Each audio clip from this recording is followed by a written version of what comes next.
depression? So depression, if you look at it from a clinical point of view, like how a profession would look at it, would be when someone has been having symptoms of feeling sad for most of the days, at least for a period of 1 month. If they look back at the last month or the last few weeks, they feel like predominantly there's a feeling of sadness that is just there all the time. That's one of the things. Their sleep, if it's disturbed, and the sleep disturbance is such that for many people, they're able to fall asleep. Falling asleep may not be that much of a problem. They wake up very early and they're not able to fall back asleep.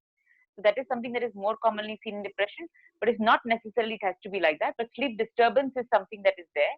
There is a lot of fatigue and feeling tired all the time, either because they're not sleeping or just feeling exhausted, like there's no motivation to do anything.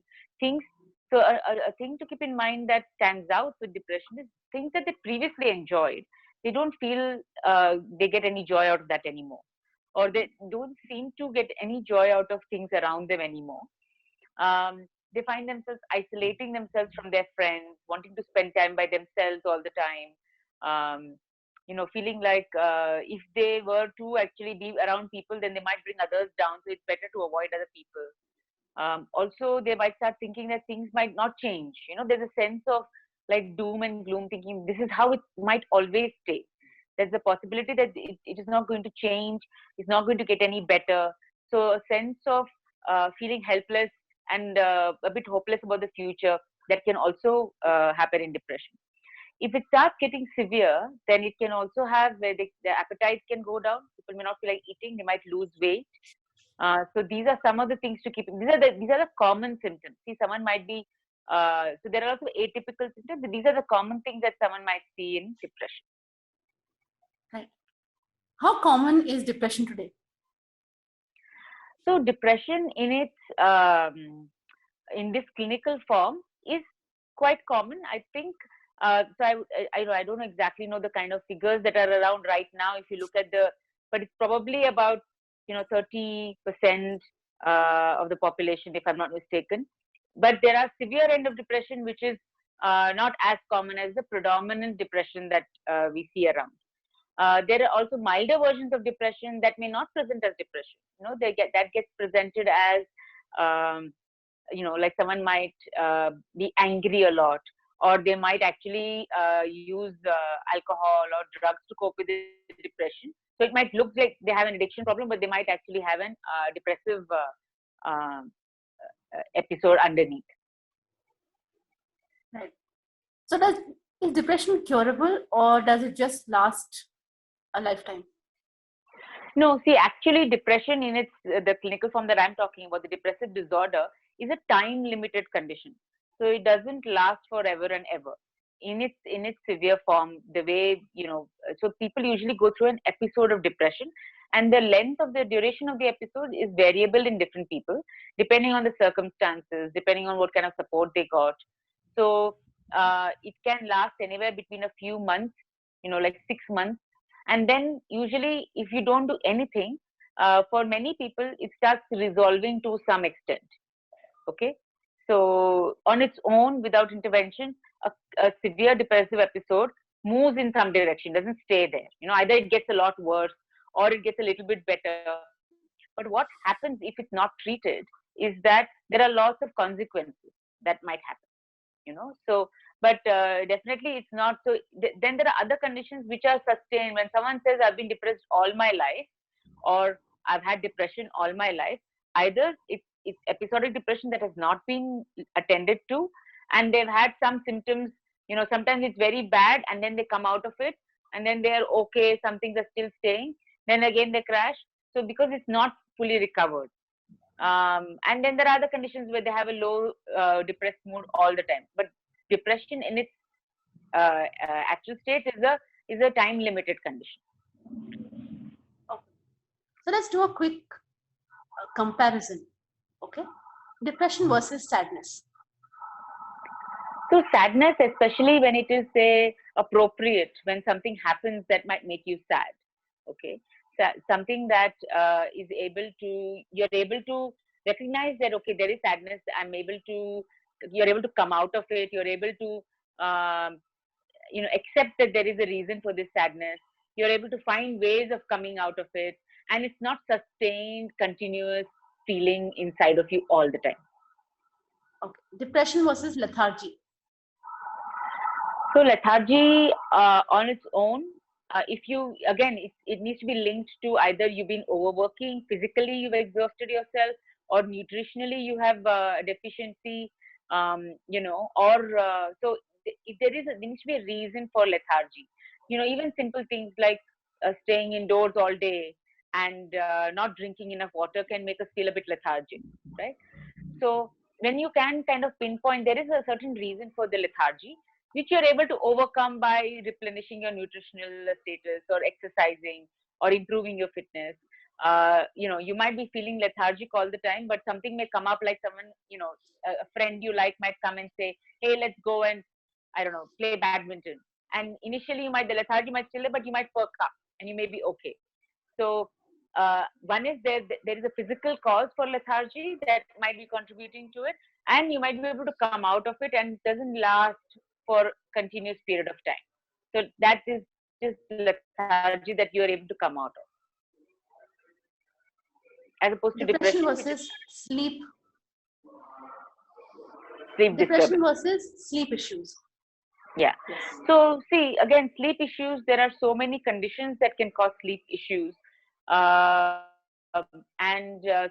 one is to think of that if you have sleep issues already, you should be thinking of what is going on there, and maybe linked to a mental health. You can sort of be okay that it's not linked with mental disorder. One is if it is short-lived, related to, say, shift working or jet lag, or having had something happen, in the night where you had to get up and attend to, and so your sleep got disturbed, and it was linked to something, right? Or you are dealing with a baby or a sick person, and you had to. So there are situational demands that is preventing you from falling asleep, or has disturbed your sleep, and you recognize that there's a problem, and you're able to give it some time and it fall back into place. Okay, so that is sleep issues that are related to a situation that is not necessarily a mental health disorder related, but it's between depression. So that is where then when you go to a professional, they'll be able to help you out. Okay. Depression versus lack of motivation. So lack of motivation for things that you don't enjoy is completely natural, and so we are often doing things during the day which we don't particularly like, which we have to because it's the thing to do, because it's responsible or whatever. So it's okay to not be motivated to do things that we don't like, but we are going ahead and doing it anyway. But in depression, there is a lack of motivation in doing things even that we usually used to be okay with, right? Okay. So that is how I would distinguish. So how do you help somebody who is undergoing depression First thing is, or is going through a phase of depression? so How do you first help? step is really for them to seek professional help, and and then once they are able to identify, okay, this is depression, it's a little bit more than just what we talked about, like sadness. And like I said, not everybody actually even talks about sadness. They might be feeling sadness, but they may not have experienced it. They might just be getting irritable or angry. So once they go to a professional, they recognize, okay, this is depression. And then the person who's suffering from depression, along with the professional, comes to an understanding of what is actually going to help that person. So I'm really of the belief that you cannot apply one treatment to all. Like if we say that, the treatment for depression is medication, that doesn't apply to everyone. The treatment for depression is therapy, again, that doesn't apply to everyone. So each individual has to find their own way of figuring out how to get out of the depression, along with the professional that they see. Once they have that understanding, then whoever is around them can see how they can support them in that, right? So if some depressed people want others, you were going to say something. Yeah, so Okay. that is one thing. If So- they want to be around people. Yeah. If I am somebody who has been diagnosed with clinical depression, what should I do to cope with it? What can I do to help myself? So the first thing is to not blame yourself, especially if you've been diagnosed with, when people in India and I guess world over, in getting help is thinking that, you know, that they feel stigmatized, they feel get help because, and it is also a nature of depression. It's a symptom of depression to feel guilty, to have low self-esteem, to blame themselves. So to try to recognize that, you know, this is something that has happened to them, that is not something that they have made it happen, and just something that they're suffering from, like they any other condition, any other in a professional, and being given a treatment plan of, say, either medication or therapy, then to follow it diligently. The hardest part when it comes to therapy and counseling is to open up. And if they're able to open up and be able to use that help appropriately, that is something that will definitely help them. Some of the other things around the house that can also help is, again, like I said, you know, making sure that they can try and get their sleep as much as possible. Now, having said that, many people with depression also tend to sleep more. They avoid things and they try to sleep more. So if there is a lot of avoidance, to try and see if they can start doing some of the things that they had been avoiding. Now, this is in along with the professional help. So it should not be considered as something that they can do to overcome depression on its own. So exercising regularly, and not just exercise, but physical movement can also help. Um, Connecting with other people and talking about their mental health can also be quite helpful.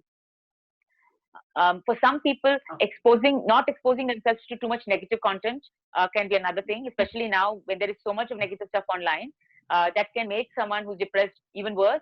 And recognizing their own trigger points. For some people, some things might be a trigger. So to make sure that, okay, I have to stay away from it when I'm feeling this depressed.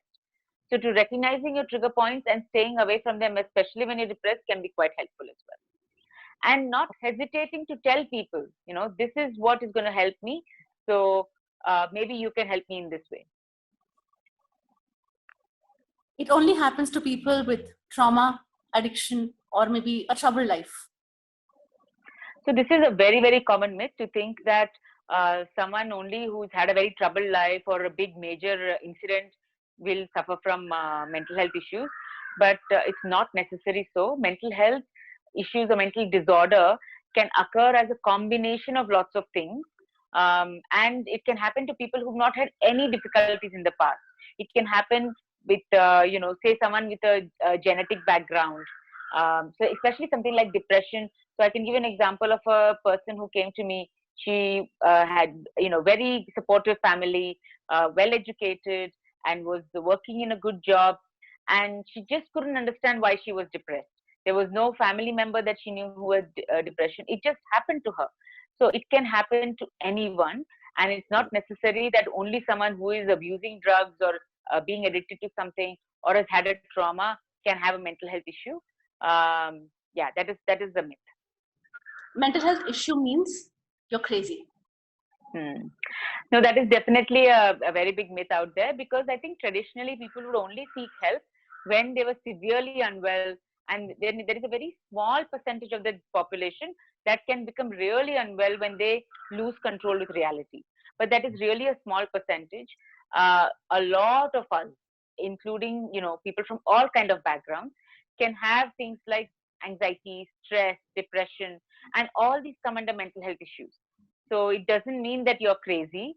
It doesn't mean that you are, something to be scared of, that people should be scared of you, or that, it's something abnormal. It is something that is moving away from the natural way of living, which is what we are struggling with, and you need to get help. It's just in your mind. It's just a thing that's in your mind. It's not real. And this is the most unfortunate myth out there, because I think what ends up happening, even well-meaning family members can think that all the person who is suffering from has to do is just snap out of it or just stop thinking negative, and they'll be okay. But even the thing that is just in the mind, it is in the mind, but it is a problem in the mind. It is a difficulty that the person is struggling with, and it's not something that they are bringing it on upon themselves deliberately, and it's not something that they can snap out of it very easily. I think in this thing, the most important thing to realize is that the person is suffering. If it was easy for them to snap out of it, or if it was easy for them to stop worrying about it, they would do it, but they can't. And that is why this myth is really important to be busted, that it is not just something that they can be snapped out of, or something that they can stop thinking about.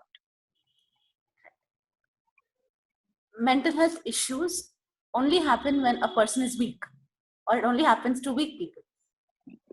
Yeah, and this is another very difficult thing that can happen to people with mental health issues. Not only themselves, they themselves think it's a sign of weakness. And we know that, some of the most resilient, strong people out there can suffer with depression, anxiety. So it's nothing to do with weakness or strength. In fact, a lot of people with mental health issues, they are able to prevent themselves from getting worse because of the strength that they have. They're able to carry on doing their duties because of the strength they have. So it's nothing to do with the mind being weak or strong. It is a combination of things that culminates into a disorder. And it's definitely not a sign of weakness as such. If I go to a professional, they probably give me loads of medication, maybe those electric shocks, or they lock me up in a place. Is that what it is? Definitely not. Again, there's a very small population that have severe mental illness that need hospital treatment. If you look at a city like Bangalore has only a handful of hospitals where people can be admitted. So for a big city like Bangalore, there are probably 4 or 5 hospitals where someone can be admitted. Everything else is done on a clinic basis, as an outpatient, where you go and talk to someone and then you go back home. And a lot of the what we call as common mental disorders, which happens to more people and is not rare, are things like anxiety, depression. And a lot of them, if you seek help early, medication is not even required. If early help is sought, if it's still in the early stages, if it's mild, then therapy and counseling and lifestyle changes can help you overcome mental disorders. So medication, even if medication is suggested, say, even that is not meant to be lifelong unless it is only a few psychiatric disorders where lifelong medication is suggested. But most of the common mental disorders, medication is suggested for a time-limited period. It's not meant to be taken lifelong. It's not like you'll be locked up in hospitals forever. So definitely those things are long of the past, and it's not a common phenomenon at all right now. The last one is, it's just a phase. If I leave it alone, it'll go away. Many conditions, especially mental health disorders, it is possible that the severity of it might go away. But what may happen is that one is the illness itself, the fact that you suffered during a significant period of time can cause damage to your brain. And that during that time, you were not being very productive. You were probably not enjoying time with your family. Your family was not enjoying time with you. You missed out on so many things during that time when you denied or pushed away a disorder, thinking it's okay, it's going to be fine. So I think even though you feel like people may feel like that they're coming out of it, that it's going to go away if they don't do anything about it, it does leave a lot of negative consequences. So I would, be very cautious when people are dismissive or thinking that they don't want to take any steps if they have mental health issues, that it can have negative consequences. Do you have an inspiring story like this one? We would love to hear more. Share your journey on info@hoopsters.in or log on to www.hoopsters.in. Get a chance to be featured on HoopX TV and HoopX Talks.